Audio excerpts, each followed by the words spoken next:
Nous sommes le 29 mars 2024. Dans seulement 2 jours, on va fermer le mois de mars. Et je vous le dis simplement parce que il y a des dames, des bonnes dames d'ailleurs, qui nous disent « Nous sommes les 8 martiennes ». Pourquoi elles nous disent ça? Est-ce que vous savez pourquoi? Eh bien, il faut qu'on en parle. Est-ce que c'est encore un sujet qui va hérisser les hommes? Je ne sais pas, mais en tous les cas, on en parlera pour terminer le mois de mars. Et c'est toujours bon, Christelle, de revenir sur notre combat commun pour faire avancer la cause des femmes, le droit des femmes. Vous n'êtes pas particulièrement concernés, mais il y a beaucoup de nos mamans qui, tous les jours, subissent des duretés, nos dames, dans les entreprises, dans la vie de tous les jours. Et ça, il faut qu'on en parle. Et pas seulement le 8 mars, elles nous disent, mais on va terminer le mois de mars en parlant de ça. Exactement, c'est un sujet qui devrait revenir sur la table très souvent parce que l'équilibre et la santé mentale et émotionnelle de la femme est très, très importante, André. Okay. Bonsoir. Bonsoir, Christelle. Bonsoir chez vous, j'espère que vous allez bien. Évidemment, à ce grand sujet de nos sociétés, la place de la femme, le droit des femmes dans notre société. On recevra tout à l'heure, elle est déjà avec nous, Madame Eugénie Atia-Kassi, qui sera avec nous pour parler justement de cette initiative de 8 martiennes. Et puis, après, on aura donc la mère Dara, qui est aujourd'hui à la tête des femmes du RHGP, qui est surtout une leader communautaire, pour nous parler justement de la place de la femme dans sa localité. Tout ça, c'est intéressant. Mais commençons par cette affaire du 8 mars, et je pense que ça va chauffer un peu. Non, ça devrait vraiment pas je savais qu'elles allaient me prendre au mot. Hein. Elles sont vigilantes, ces bonnes dames. Le 8 mars est une invention, Dieu merci, qui fait du bien aux femmes. Ça nous permet de faire le point des avancées, de voir les combats ou les autres points à améliorer. Alors, Madame Eugénie Atia-Kassi, vous êtes présidente des 8 martiennes. Assurément en souvenir justement de cette date-là. Pourquoi avoir choisi le 8 mars comme identité de votre association, de votre ONG, madame? Il y a quelque chose qui revient très souvent dans votre conversation, c'est que la lutte pour les droits des femmes ne doit pas être perçue comme un combat. Ne doit pas être perçue comme un combat entre les hommes et les femmes. C'est ça. Parce que, je vais vous le dire, je vais peut-être vous surprendre, nos plus grands supporters, ce sont des hommes.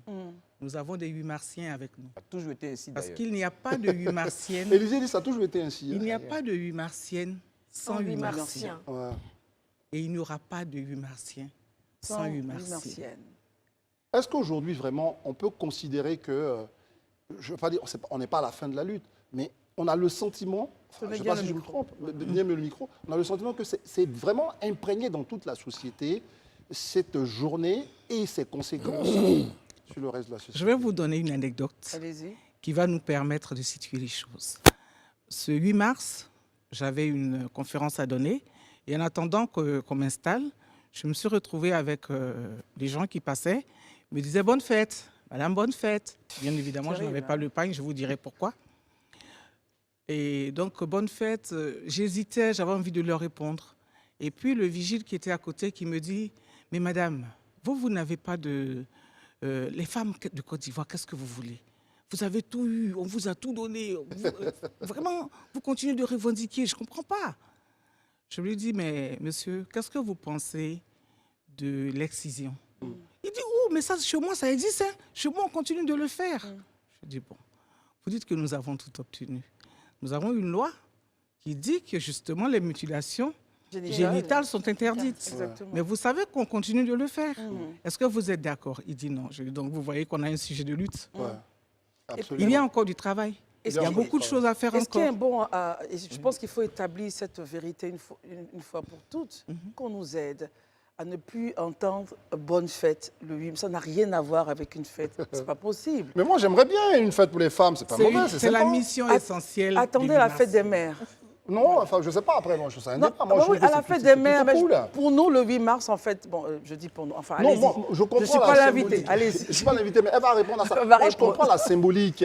Mais je trouve que c'est toujours bien parce que moi, les femmes, elles font notre société et qu'on les célèbre un jour qui n'est pas lié qui n'est pas lié à une forme de lutte. Ben, je trouve que la société aussi a le droit à un moment d'apprécier, de danser, d'aimer les femmes. Enfin, j'en sais rien, moi. Allez-y, D'abord, madame. la célébration du 8 mars, c'est la célébration de la lutte pour les droits des femmes. Très bien. Moi, j'estime que d'abord, les premières personnes à célébrer, ce sont nos devancières. Celles qui nous ont acquis ces droits pour lesquels nous sommes en train d'abandonner la lutte. Si on ne peut rien y apporter, ne leur faisons pas l'injure d'oublier la lutte. Excusez-moi. Souvent Ou par un le sang et morceau par de la mort. pagne. Oui. Oui. Ah, ça, c'est l'histoire Ces du pagne. femmes-là, il y en a qui sont mortes pour que nous puissions avoir ne serait-ce que le droit de vote. Série Marie Corée, ça, je vous rappelle, celles qui ont lutté en D'accord. Côte d'Ivoire, Jeanne Et non, en Gervais, Afrique, ici, sans voilà, oublier vous les voyez, vous les Madeleine citez. Tukaya et Est-ce bien que d'autres. ce jour-là, nous avons le droit, nous, jeunes femmes, aujourd'hui, d'abandonner cette lutte pour la transformer de façon progressive en une fête? Pour Ce vous, n'est pas justement, une fête. je vous arrête là. Pour vous, l'instauration du pagne d'État un peu dénature la célébration. C'est ce que vous dites? Non seulement elle dénature la célébration, je ne suis pas contre le pagne. J'estime que le pagne va avoir tout son sens lorsqu'il sera associé à une activité, à une action Mais c'est que fait. nous faisons. La ministre de la Femme le fait, elle fait des panels, elle fait des choses. Ou ça ne vous Justement. suffit pas? Qu'en Non. pensez-vous? Quel est votre point là-dessus? Vous voyez, j'étais assise à l'entrée là. Toutes les jeunes femmes que j'ai vues passer sont en âge de procréation. Toutes les femmes, nous toutes qui sommes ici, est-ce que nous sommes d'accord, les hommes aussi, les 8 martiens, est-ce que nous sommes d'accord que le temps imparti pour le congé de maternité est assez court? Très court. Moi, je veux même en plus un congé de paternité. Le congé de paternité, nous l'avons eu, et Ça a Dieu, été obtenu. Dieu merci, nous Ça a été l'avons obtenu. avec Oui, bien sûr. les hommes de la fonction publique. Pour les hommes du privé, c'est 3 jours. C'est ça. Est-ce que Pour la femme même. pour la parlons-en. femme Ouais. elle-même, Son équilibre, nous avons bien 14 sûr. semaines. Il y a une jeune dame qui me disait ce 8 mars, Madame, il y a 3 ans, vous nous avez dit que le congé n'était pas suffisant, qu'il fallait qu'on fasse un plaidoyer, qu'on rejoigne le mouvement des 8 martiennes pour aller faire des plaidoyers auprès des pouvoirs publics pour qu'on puisse trouver des solutions. Et moi, à cette époque, je n'avais pas encore d'enfant, je trouvais que 2 mois, c'était beaucoup. Ah bon? Et là, Ah, c'est ça. C'est ce qu'elle disait, ouais. C'est ce qu'elle disait. Elle me dit, ce 8 mars-là, elle me dit, je viens d'avoir un bébé, et le jour où je devais le laisser pour partir à 2 mois, je n'avais pas de servante. C'était chaud. Quand j'ai pleuré, j'ai pensé à vous. Je suis venue voir ma DRH pour dire, je veux retrouver cette dame. Je dis, bon, bonne arrivée, madame la Dans le personne, combat. Dans le combat. Élisée Bologbin. Élise a une question pour vous. OK. Moi, on suit un peu le 8 mars.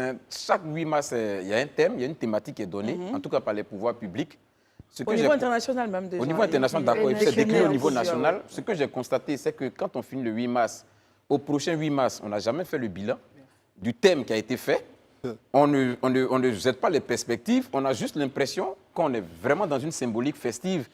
Vous, aujourd'hui, est-ce que vous pensez même que le choix des thématiques répond véritablement aux attentes même des droits des femmes? Madame Cassi. Je peux me Allez-y. permettre de vous faire un petit bisou? C'est possible. Il rejoint votre pensée, allez-y. Mais voilà. Pasteur. Le 8 mars, nous devons nous poser, qu'est-ce que nous avons fait pour l'avancée des droits des femmes? Cette année, le thème était en relation avec l'égalité La homme-femme pauvreté, ouais. et la pauvreté. L'investissement Aujourd'hui, rapide, ouais. voilà les femmes, lorsqu'elles Les vont femmes, en pour les couche, femmes. ne serait-ce que ça, lorsqu'elles vont en couche, elles vont perdre du salaire. J'ai revisité encore les textes tout à l'heure. Nous prenons des thèmes qui sont à l'international, mais les conditions de la maternité, de la gestion de la maternité, la question de la maternité en Europe ne sont pas les mêmes que chez nous. C'est ça. Aujourd'hui, une femme qui va en couche, elle va perdre de l'argent. Elle va, lorsque son enfant est malade, elle est obligée de prendre un congé parental qui sera sans solde. Et le congé parental, ce qui est choquant, c'est qu'il n'est même pas déduit, pris en compte pour le calcul de son ancienneté. Donc c'est de l'argent qu'on perd. Déjà, c'est sans solde. Ensuite, tu n'as pas pris pour le calcul. OK. enfin. Lorsque la femme est en couche, elle revient de couche, Oui. est-ce que nous avons les mêmes conditions qu'en Europe pour la garde, ne serait-ce que pour la garde Les des crèches et enfants? tout? Les crèches. Que dit, est-ce que la loi en Côte d'Ivoire impose des entreprises à avoir quelques mesures en faveur justement de la garde des enfants ou pas? Justement, lorsque nous avons créé les 8 martiennes, nous avons pensé à toutes les femmes. Il n'y a pas que les entreprises. Il y a des entreprises qui peuvent se permettre d'avoir des crèches. Oui. Bon, ce n'est peut-être pas encore une obligation légale, mais est-ce que le dispositif même institutionnel est-ce qu'il favorise l'égalité homme-femme? Parce que la femme qui doit perdre du salaire parce que son enfant est malade, parce qu'elle revient de couche, parce qu'elle n'a pas de servante. Messieurs, les servantes elles-mêmes sont des femmes. C'est ça. La servante, aujourd'hui, lorsqu'elle porte une grossesse, mais elle perd son salaire. Elle est obligée de laisser tomber son travail. Très bien. Est-ce qu'on a réfléchi au dispositif à mettre en place pour accompagner les femmes, justement, pour qu'elles puissent concilier vie professionnelle et vie familiale? On aurait aimé vous avoir sur le plateau et faire le débat avec vous parce qu'il y a beaucoup de choses à dire et je vous écoute religieusement, mais en même temps, je voudrais lire votre thématique. Je suis 8 martienne. Après la fête et le pagne, retrouvons-nous autour du thème 2024, année du droit à la maternité pour les femmes au travail. Et je pense qu'on trouvera un autre cadre. Hors mars, n'est-ce pas? Non, parce que toujours, c'est le 8 mars, de toutes les façons. Voilà. Donc, le 8 mars prochain, donc on trouvera pour s'asseoir, pour décrypter. Et puis, j'aurais vraiment aimé parler de votre relation avec l'institutionnel, le ministère de la Femme, votre relation et tout. Mais on n'a pas le temps. Mais ce n'est pas grave, je pense que vous reviendrez. Bon, en tout cas, c'est le 30 mars à 8h30 à l'hôtel Belle-Côte. Voilà, ici. C'est déjà demain. Voilà, c'est déjà demain, 8h30. Je sais que tout le monde vous rejoindra et vous allez pouvoir faire avancer les choses. Merci en tout cas d'être 8 martienne. Merci pour nous. Je vous aime. Merci. Quelle déclaration. Ah bah oui, j'aime la thématique qu'elle porte. À tout de suite. Enfin, bref, merci de nous avoir suivis. On a eu beaucoup de plaisir à être en votre compagnie. Vendredi saint, passez un très bon week-end. Et on se retrouve lundi pour la résurrection et dans la paix du Seigneur. Dieu vous garde et les programmes continuent sur la FTV. Bonsoir. À Galilée, qu'on se retrouve. C'est ça.